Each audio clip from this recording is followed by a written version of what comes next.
Endi bir odamninki yatarashdan qo'rqib Istanbuldan Konyaga ko'chishi va yoki u Yevropadan Istanbul kelmoqchi bo'lgan birisiniki Turkiyada yatarash bo'ldi ekan deb Turkiyaga kelishni voz kechishi bu to'g'rimi xatomi? Bu iymonga, taqdirga imoya etishga zid kelamdi kelmamdi degan vaqtimizda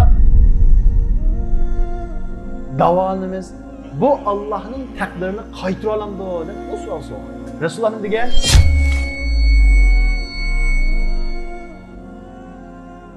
Yaqında Allah Taala tarafidan so'zlangan, Allohning oyati bo'lgan, Allohning darsi bo'lgan, ya'ni shu yatarvash haqida to'xtalamiz. Chunki yatarvash to'xtagan bo'lsa-mu, texi bizningki yuragimizning tarvishi to'xtamadi. Andisha, qo'rqinch texi bizda bor. Ya'ni yatarvashninki psixologik bizningki ruhimizga ko'rsatgan ta'siri texi bizning ketib bo'lgan yeri yo'q. Masalan, kashfda uyda yasaq, o'sha uy besvalami deb andisha qilamiz.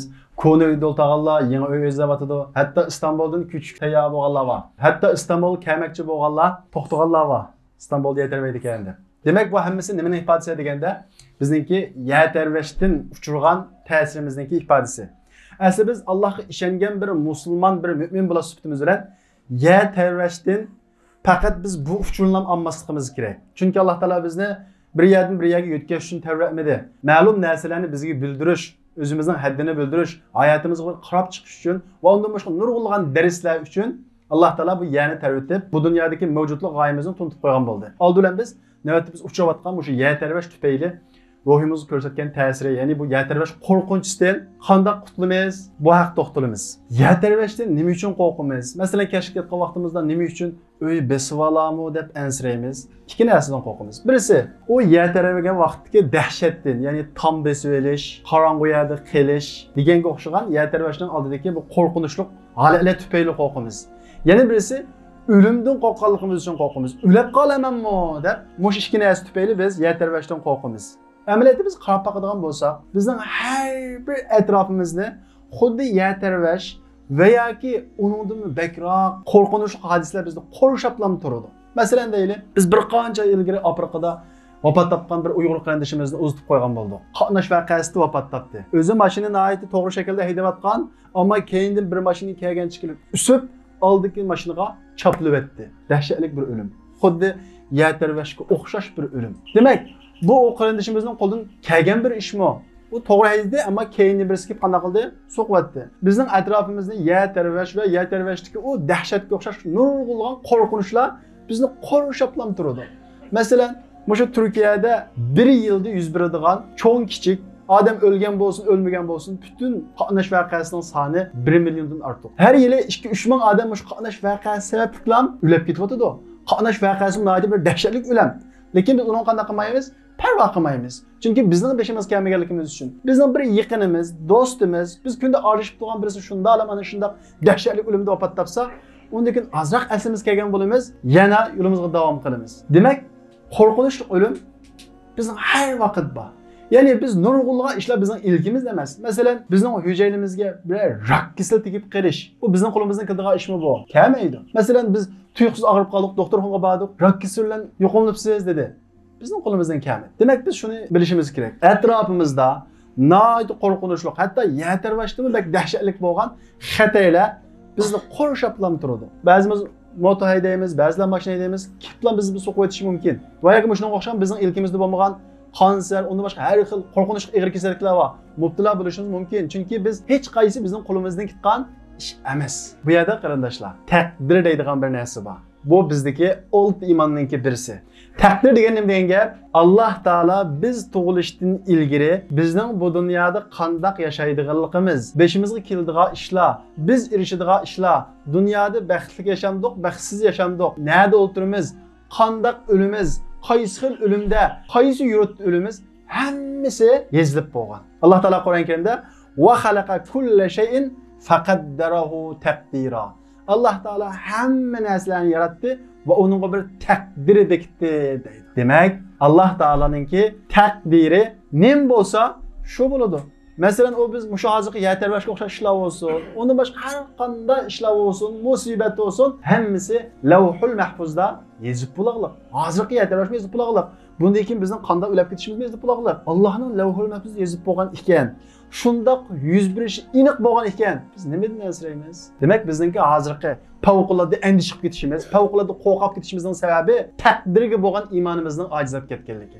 Shunga deydi-ku olimlarimiz, "Man amana bil qadri amina minal kadri" deb. Qanday bir odam taqdirga haqiqiy shaklda ishonsa, u odam qo'rqinishdan, g'am andishidan qutuladi deydi. Demak, biz taqdirga haqiqiy ishongan vaqtimizda biz bu qo'rqinishlarga mubtalo bo'lmaymiz.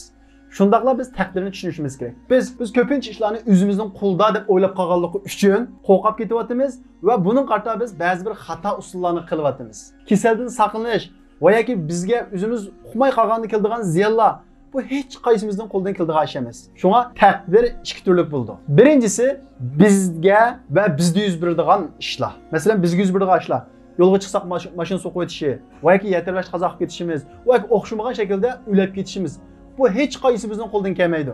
Va shundaqla bizda yuz beradigan ishlar, bizga va bizda yuz beradigan ishlar dedik. Ikkinchisi bizda yuz beradigan ishlar. Kasal bo'lishimiz, atdigan qopqanda putimizning dasmasligi, ig'zimizning gap qilolmasligi, bu bizda yuz beradigan ishlar. Bu taqdirni bizning hech qanday ixtiyorligimiz bo'lmaydi. Faqat bir xil taqdir va ashuningda Alloh taolo bizga juz'iy ixtiyorlik bergan ma'lum doirada. Ammo shuni cho'ng jihatdan Allohning ilmi taqdiri ichida.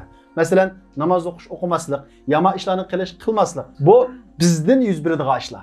Demak, bizga yuz beradigan ishlar va bizda yuz beradigan ishlarda hech qanday ixtiyorligimiz yo'q. Bu bizning qo'limizdan kelmaydi. Biz qanchalik o'limdan qochili, qanchalik ehtiyot qilib ketili, Istanbul yatarvay deganda Konyaga ketili, cho'qim taqdir bizni tutib akiradi. Istanbul yatarvay deganda Konyaga ketili. Agar bizning taqdirimizda shu yatarvashda o'lib ketish yozilgan bo'lsa, biz Istanbulga bir tuqqunimizni va yoki do'stimiz yo'qlashdan kelganda va yoki bir ish bajarishga kelgan vaqtimizda shu ketish yatarvab o'lib ketishimiz mumkin. Shunda ish bo'ldi-ku, masalan, Amerikadagi bir programmerdan birisi 15 yildan beri Amerikada ekan, umr qilibdi, ondan keyin bo'g'isini yo'qlig'iga kelibdi, tunji kuni kechisi Qahramonmashda yatarvab vafot etibdi. La tadri nafsum bi ayyi ardin tamud deydi Alloh taolo. Bir jon o'zining nada o'lganligini bilmaydi deydi. Demak, şu qarindishimizning taqdirida oshundaq yozilgan bo'lg'achqa, Allohning taqdirini qechib qutlanmagan bo'lg'achqa, shu shaklda qanday qildi? Vafot topdi. Demak, bizga yuz beradigan va bizda yuz beradigan ishlarda hech qanday bir qutulish yo'q. Unda biz qanday qilamiz? Qutulish bo'lmasa, nega qochamiz? Fafirru ilalloh. Alloh taolo Qur'on Karimda payg'ambarimiz Muhammad alayhisolamga: "Ey Muhammad, nega qochishni bilmay qolganlarga aytqinki, Alloh qochinglar" dedi. Demek biz bu yatarvashdan va bu yatarvashdan kelib chiqqan qo'rqinishdan bir yerdan bir yerga yo'tkilish, mush orqali jinimizni saqlaymiz, o qo'rqinishdan qutulamiz deblam qarab qolsak, biz bu yatarvashdan iborat Allohning oyatidan to'g'ri uchini olmagan bo'lamiz.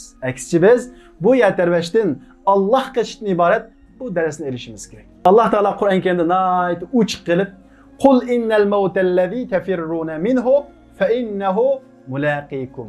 Ey Muhammad, o ölümden qaçqanlarga, ya'ni yangroq uyga o'tkazsam bo'g'iday, boshqa yerga ketsam bo'g'iday, Istanbulga bormay tursam bo'g'iday deb ölümden qo'rqib mush tupayli qechiyotganlarga deginki, al-mawtallazi tafirruna minhu fa innahu mulaqikum. Sizlar qechiyotgan ölüm sizlar agishib keldi deydi. Ya'ni sizlarni chuqum tutib oladi deydi. Shundaqla Alloh taolo yana bir oyatda: "Aynama takunu yudrikkumul maut walau kuntum fi burujin mushayyida." Nadi bulanglar?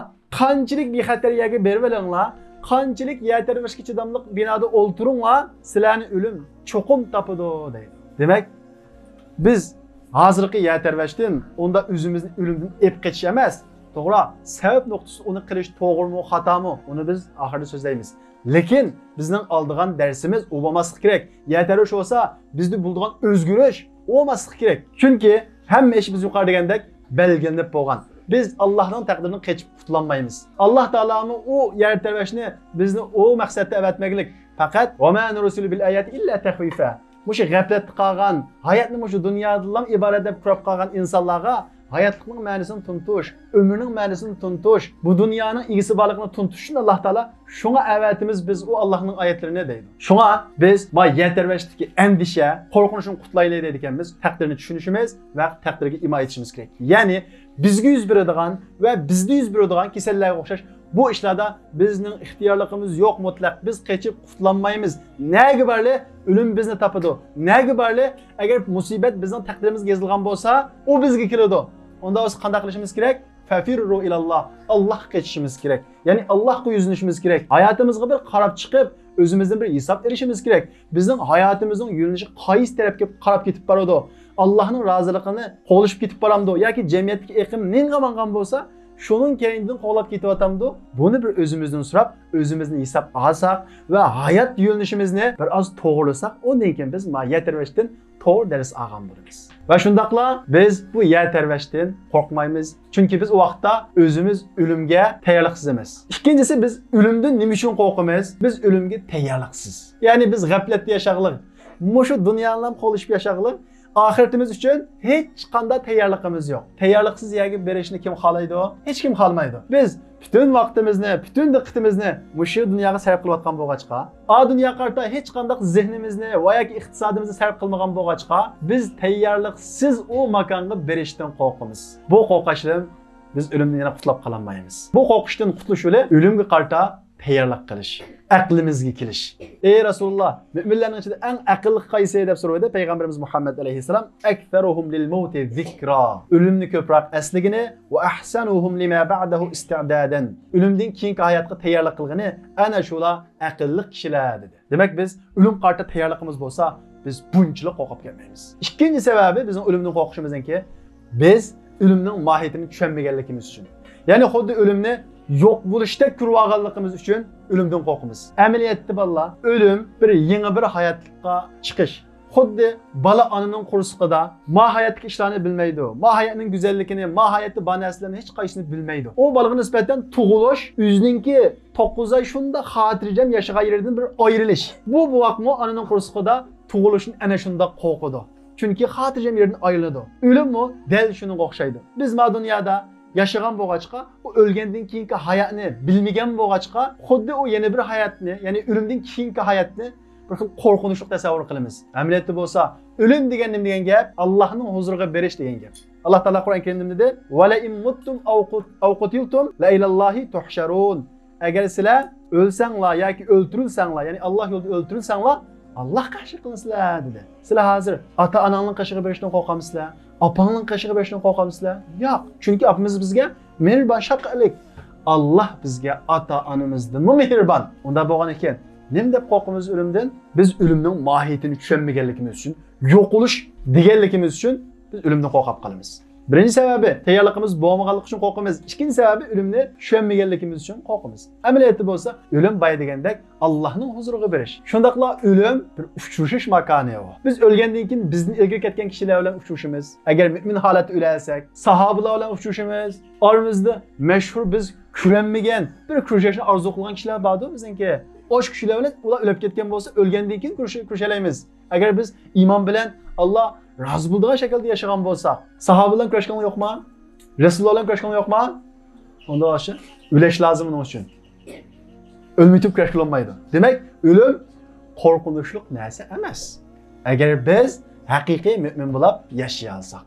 Onun boshqa o'lim bir musulmonga nisbatan, o'limdan keyingi hayot uchun tayyorlik qilgan bir odamga nisbatan u bir qutulish u. Chunki mu'min bu dunyoda Allohning sevgisidan quruq qolmay, jannatdan quruq qolmay deb nurg'ulg'an jafolarni tatidi. Yuqorisi Alloh yo'lida jihad qilishni tatib, nafsini yomon ishlardan to'sadi. Ko'ngli yomon, harom ishlarni tatib to'simi, gunoh ishni qilib solmaydi, qilmaydi. Ya'ni nafsini quyatib yashamaydi. Shunga payg'ambarimiz Muhammad alayhisalom deydi, dunyo bir mu'minga nisbatan sijn, turmaga o'xshaydi deydi. Ya'ni xalqqa ishni qilolmaydi. Ammo ana shundaq yashab, o'lgandan keyin bo'lsa, u jannatga tunji qatim qadamini qo'ygan vaqtida dunyoda Alloh yo'lida tatgan aziyatlarning hammasini unutdi deydi. Biz qanchalik ehtiyot qilib ketilib ba'zan ishlardan agar Alloh taolo bizning taqdirimizga yozgan bo'lsa, bir sabablar orqali biz eng yomon ko'rgan taqdirda o'sha ishlarni o'zimizning qanchalik ep qochgan taqdirda Alloh taolo bizni unga nasib qiladi. Masalan, ko'pincha biladigan Turkiyada burun mashhur o'tgan bir san'atchi bor. Shaban deb bizning vatanga kinolar kirgan bilasizlar-ku. Bu odamningki ayıplarni qo'rqadigan bir kesili bor ekan. Qat'iy ayıplarga chiqmaydi ekan bu odam. Ammo 2000-yilga deyman, shu vaqtda Trabzonda bir filmni ishlash uchun Abduzli bo'lsa, vaqt qistab ulgurmaydigan bo'lib qolib, amal yo'q, chiqqisi yo'q, tunji qatim ayıplarga chiqig'lik shu aeroplanda ulab ketaylik. Demak, taqdir mana shunday so'raydi. Esimizda bo'lsin, biz o'limdan qocholmaymiz. Qaysi kuni ko'rdik? Bir oila Yatarvashda aman qilib, Konyag'a beribdi. Konyag'a o'rlashgan tunji kechasi uyga o't ketib, ulab ketibdi, shahidlab ketibdi. Demak, Alloh taolaninki Qul innal mautal-lazi tafirruna minhu fa innahu mulaqikum. Sizlar qochgan o o'lim sizlarning kelinglarni qo'g'lab keladi deydi. Endi bir odamninki Yatarvashdan qo'rqib Istanbuldan Konyaga ko'chishi va yoki u Yevropadan Istanbul kelmoqchi bo'lgan birisininki Turkiyada Yatarvash bo'ldi ekan deb Turkiyaga kelishni voz kechishi, bu to'g'rimi, xatomi? Bu iymonga, taqdirga imoya etishga zid kelamdi kelmamdi degan vaqtimizda biz sabab qilishga buyurilgan. Payg'ambarimiz Muhammad alayhisalomdan sahobalar, "Ey Rasululloh, biz ruqoy o'qiymiz kasaldan saqlanish uchun. Shundaqla biz davolanamiz. Bu Allohning taqdirini qaytira olamdi" deb bu savol so'ragan. Rasululloh degan, "Hiya min qadarillah." Shu sabab qilganingmi Allohning taqdiri degan. Biz hamda Allohning taqdiri bo'lgani bo'ldi ekan, yezib qo'ygani bo'ldi ekan, qancha qilsak baka ekan deb sabab qilmasak bu bo'lmaydi. Ya'ni sabab qilishimiz kerak, ammo sababga chuqunib, endi sabab qildim deb xotirjam bo'lib qolsak, xuddi o'zimizni o'limdan qutulgandek his qilib qolsak, xatolik o'sha yerda kelib chiqadi. Masalan, biz hozir Istanbulda Yatarvaydi ekan deb Konyaga ko'chishni niyat qildik. Bu xatomi? To'g'ri. Lekin Konyaga ko'chsak, xotirjam bo'ldi ekanmiz deb, va yoki Konyaga ko'chib bo'lgandan keyin o'limdan xotirjam bo'lib qolsak, mana mau xatolashganligimiz. Chunki Allohning taqdiri hammadan ustun.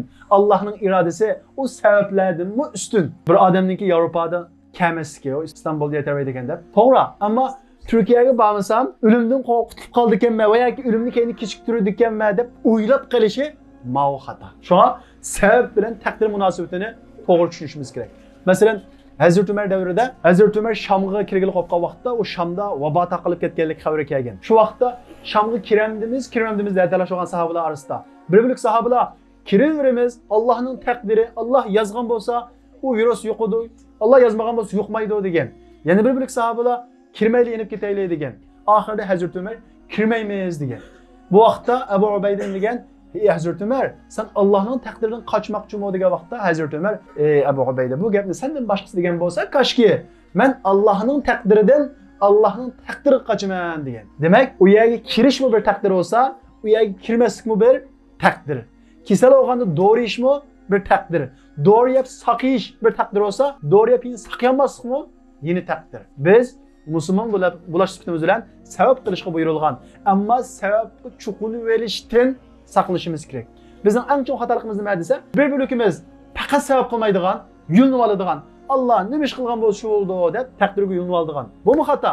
Yana bir bo'lakimiz sabab qilishimiz kerak. Sabab qilsak hech ish bo'lmaydi degandek muomala qilishimiz. Ya'ni bütün iymonimizni sababga bog'lab olishimiz. Bu mu xato? To'g'risi, ya'ni ahli sunniy va jamoaning aqidasi bo'lsa, biz sabab qilishga buyurilgan, sabab qilamiz, ammo u sababga cho'qinmaymiz. Sababni qilsaqmi, Alloh taolo bizni ya'ni Yatarvashdan opattab qo'yishi mumkin. Sabab qilsaqmi, Alloh taolo bizni har xil o'lim bilan elib ketishi mumkin. Shunga biz o'limdan qochib u yerga qochish orqali bu xil shaklda emas, Allohga qochish orqali, o'zimizni hisob olish orqali Allohga taslim bo'lishimiz kerak. Qo'limizdan kelgan sababni qilib turib, buni qilishimiz kerak deyishimiz kerak. Shunga Allohning oyati bo'lgan bu Yatarvashdan biz taqdiriga himoya etish bilan va shundaqla o'limning mohiyatini tushunish bilan qutulamiz. Endi biz Allohningki oyati bo'lgan bu Yatarvashdan oldigan darslarimiz qaysi bo'lishi kerak? Shunda qiyinchilik tortib olgan ilg'ar mashinalar binoning ostida qoldi. Biz bu orqali nima deb ibrat olishimiz kerak? Ajab shu odamlar pulini xajlab olib ekan deb ulg'a qalamqon gap qilish emas, o'zimizni hisob berishimiz kerak. Demak, inson qanchalik tirsa, bu Allohning mulki ekan. Alloh uni xohlagan vaqtda ana shunday qilib oldi ekan.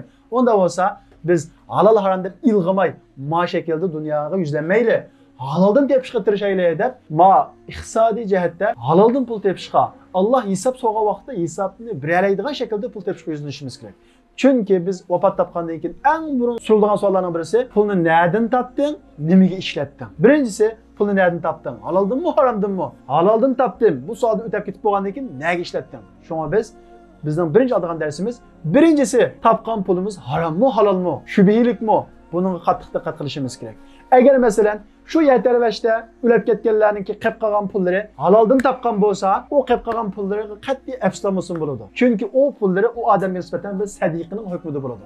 Peygamberimiz Muhammed Aleyhisselam hadiste وَمَا سُرِقَ لَهُ مِنْهُ صَدَقَ Bir adamның mal mülküden, yani bir musulmanninki Allah yolda halaldan tapkan pulustır, oğurlanıp ketkenleri sadiqı buludu deydi. Şunun okşuğan bir adam halaldan pul tapkan bolsa, zakıtını ayırgan bolsa, kuldan kelgençe yaxşılık qilib turgan bolsa, ana şunda pul malları qilib qalgan bolsa, onun hammasi sadiqının hükmüde buldu. Ama haramdan tapkan bolsa, zakıtını bermegen bolsa, ben muşu pulunu toplap bir öy alsam, bir maşını alsam dep halal haramga dikkat kılmay tapkan bolsa, yani kaldı mal dünyası. Ama o sadiqının hükmüde bolmaydı. O hasret, nadamet buludu. Şuna her vakit biz huşumuzni tepişimiz gerek. Her kanç tapili Allah Teala onu ele veriş ne ait asan. Sıkıntı içinde aşındak ele alalaydı. Şuna her vakit dikkatimiz bilen bizim mal mülkimizge başkalarına hakkı kirip kaldı mı, kirip kalmadı mı? Halaldan tepe atamdık, haramdan tepe atamdık. Bunu bilgen asası tepişimiz gerek. İkincisi, muşu yaşla vaktimizge alahide ehemmiyet verişimiz gerek. Çünkü biz bayı degендek hazır bizning yeterveşten qo'rqishimiz, o'limdan qo'rqishimizning sababi dal vaqtimizni zayo qilganligimiz. Allah rozi bo'lgandek yashab bo'lolmaganligimiz uchun hisob berishdan qo'rqyapmiz. Agar biz haqiqiy shaklda hozir o'lsam men Allohning oldiga borsam hisob beralayman degan mashakilda yashasak, o'limdan mo'chib qo'rqmaymiz biz. Demak, hammamizniki qusoq og'riqi bor. Shunga o'limdan qo'rqamiz. Buni o'ngshashning usuli boshqa bir shayga qaytish emas, o'zimizni o'ngshash, Allohga qaytish. Şuna yaş balla, cemiyetdeki balla qarıp undaq oymalı. Nurgun yaş balla, sizlarga o'xshash balla o'lib ketdi yeterveşte. Ana shundaq o'lim sizga, bizga har vaqt kelishi mumkin. Tuyuqsiz keladi. Shuning uchun bu tuyuqsiz o'limga har vaqt tayyor bo'lishimiz lozim. Ondan boshqa biz umumiy jihatda nishonimizni qaytadan bir to'g'rilishimiz kerak. Bizning nishonimiz nima? Mushu hayoti dunyoda go'zal yeb ichishmi yoki men o'lgandan keyingi hayotga azroq bir ishlarni qilib olishmi? Buni bir o'zimizdan so'rab, har bir vaqtimizda, har bir niyatimizni bunga to'g'rilishimiz kerak. Chunki Alloh taolo Qur'on Karimda bir turli kishilarni eskartganlik qaranglar. Ular hayoti dunyoninki ko'rinishlaridan nurg'unlarni biladi. Ya'ni men hayoti dunyoning so'zlaring desa, hozir paloni futbolchi dangliq, hozir paloni san'atchining manchi balasi va paloni mashhur odam munda, paloni baymunda deb, men dunyoning hamma ishini biladi. Va hum anil axirati hum g'afilun. Ama o'lgandan keyin mush ansirgan, mush qo'rqqan yeterveshdan keyingi hayotingiz uchun nimani bilasiz desa, jim turadi. Mana mush kishilar g'afil kishilar, mana mush kishilar uyqusini etish kerak deb Alloh taolo bizni bundan eskartib o'tadi. Alloh taolo hammamizni bu yeterveshdan to'g'ri bo'lgan ma'noni, to'g'ri bo'lgan uchurni og'ilib nisib qilsin Alloh taolo. Va axiru da'vana alhamdulillahi robbil alamin.